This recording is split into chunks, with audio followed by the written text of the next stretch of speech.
This is John King. I'm here with Leroy Beebe, who used to work for the Montana Public Service Commission as a rate analyst, and he did the rate analysis for Mountain Water.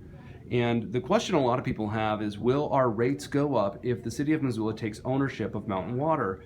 And I asked you if you would do some math, and if you can look here up on the board, we've got Mountain Water. This is actually the rates that you helped to set back in 2012. Versus whether or not the city gets the system and how much it'll pay. Now, a lot of these are questionable numbers. We don't know exactly how much will be paid in legal expenses, etc. But I was hoping you could walk us through what we do know so far.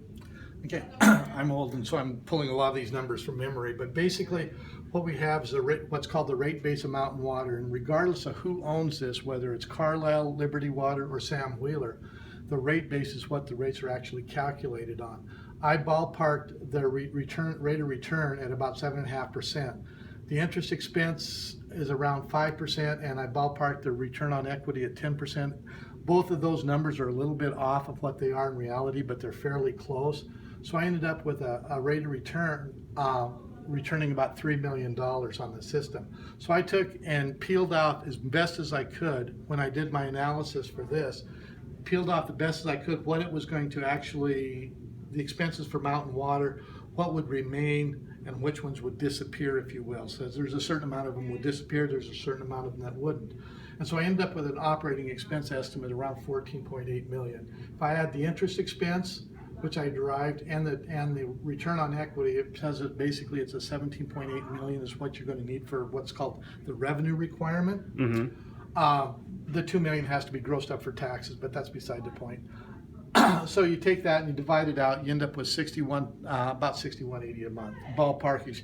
That, you guys may be paying less than that, and a lot of that's because you're residential versus commercial. Commercial pays a little bit more.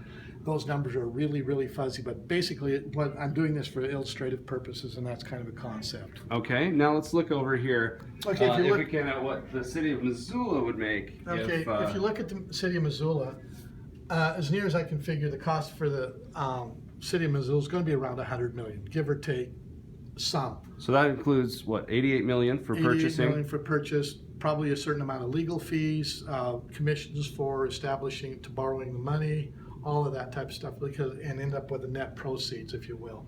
But say it's going to cost $100 million all in.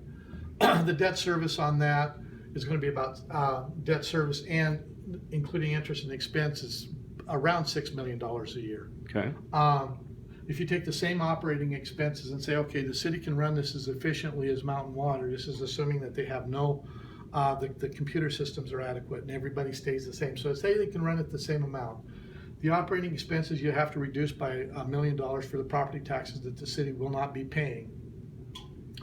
And you add back the debt service, you end up with about $19.8 million is what it's going to be costing the city, ballparkish, to run the system. Dividing it out, I come up with $68.75 a month. And again, these are real fuzzy numbers. Plus, you're going to have $1 million shortfall in taxes and whatever other unknown expenses you're going to have. Gotcha. So that's 68.75. That's what you expect the city of Missoula ratepayer to pay on average per person. In comparison to the $61 million.